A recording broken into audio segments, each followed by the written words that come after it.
Now, I know a lot of you kids like to hear me play them fancy shredding licks on these electric guitars, but this week you're just gonna have to let it go. Let it Django.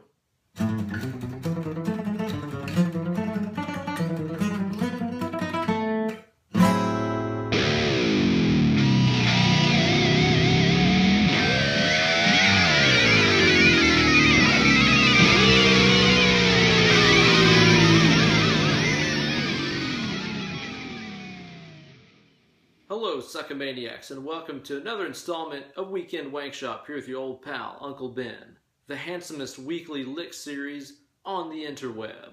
You know, other than learning how to huff rocket fuel out of a garbage bag, one of the most important things to happen to me over the past few years is getting into the divine art of Gypsy Jazz.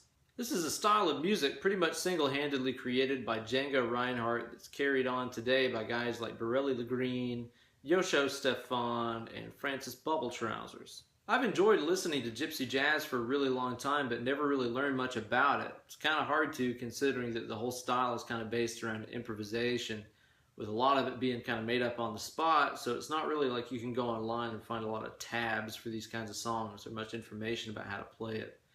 It was really only whenever I went on tour playing guitar with Whitechapel, and we were out on tour with the band Chimera, which is, of course, no longer around, but at the time of that tour, they had Emil Worstler on guitar, who became a really good friend of mine, and showed me a lot of the kind of ins and outs of this style, including a lot of cool ideas about arpeggios and using chromaticism and the diminished scale and stuff like that. In the year or two following that tour, I've tinkered around with a lot of the ideas that Emil showed me, and I've since come up with a couple of cool licks that I think fit into that style pretty well, like the one we're going to look at today, which outlines a 1-4-5 progression in A minor, much like you'd hear in the song Minor Swing. It's like A minor, D minor, E7, and back to A minor. This lick outlines that chord progression. A lot of this style of music is based around arpeggios, not necessarily about scales and things like that, but just about the chord tones you're playing against, embellishing it with a lot of chromaticism and passing tones and all that expensive stuff. But as always, before we start digging into this hot slice of shit, let's hear that lick again at step jazz speed.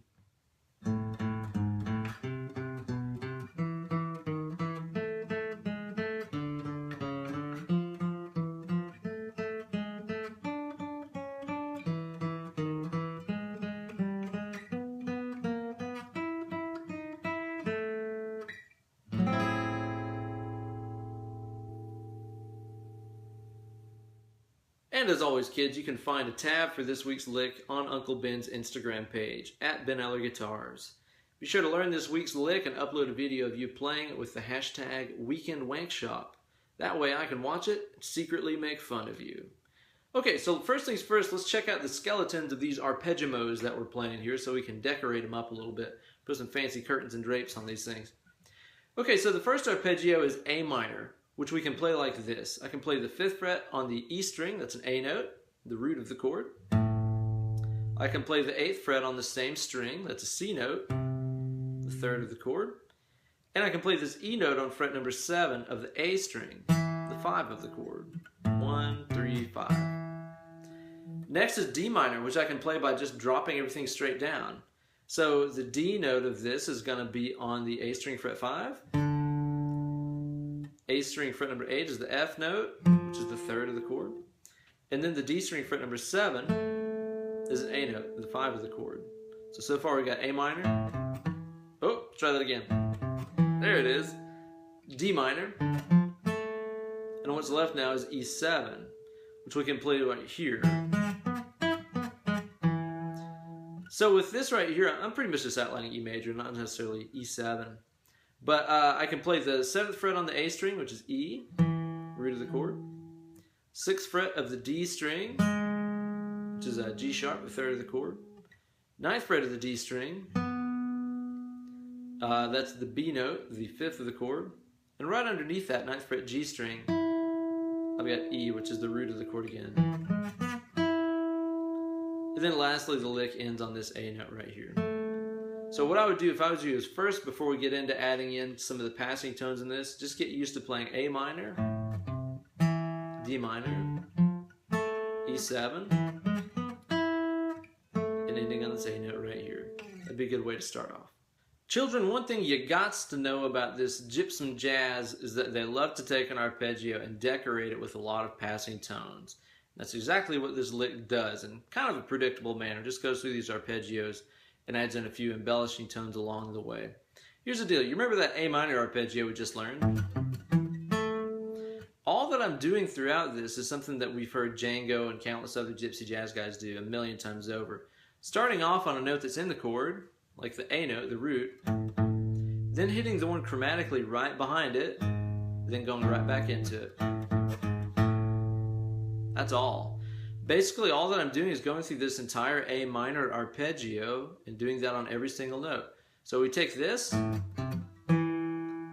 turn it into this. Start off on the 5th fret E, 8th fret E, 7th fret A, 7th fret D. And these are all following the exact same pattern of 2 times on the actual note, then 1 down on its neighbor, then right back onto the note itself. Notice a lot of these licks have a lot of really quick position shifts in them like this. Django Reinhardt himself, again kind of the godfather of this genre, only had basically 2 operable fingers on his fretting hand due to an accident that he had with a caravan fire where he ended up fusing these 2 fingers together, which is pretty crazy.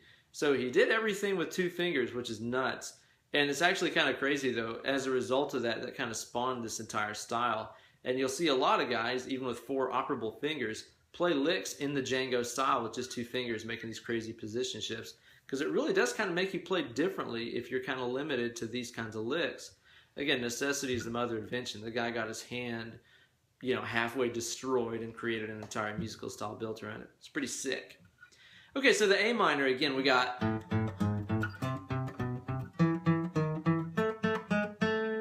D minor, we're going to do the exact same thing. So we take this arpeggio and do the same deal. Decorate it.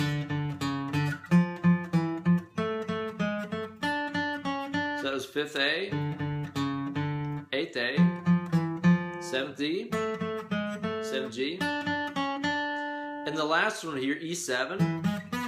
Again, take that arpeggio we just learned a second ago. Decorate it.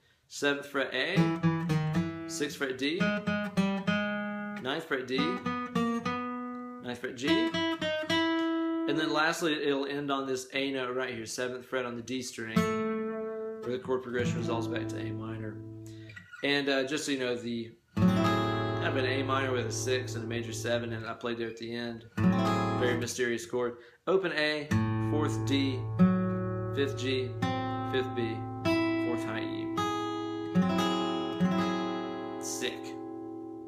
So there you go, children. Another sick lick to add to the good old wank bank. Thanks so much for watching. Be sure to subscribe to my channel. Follow me on Instagram and Twitter at Ben Eller Guitars.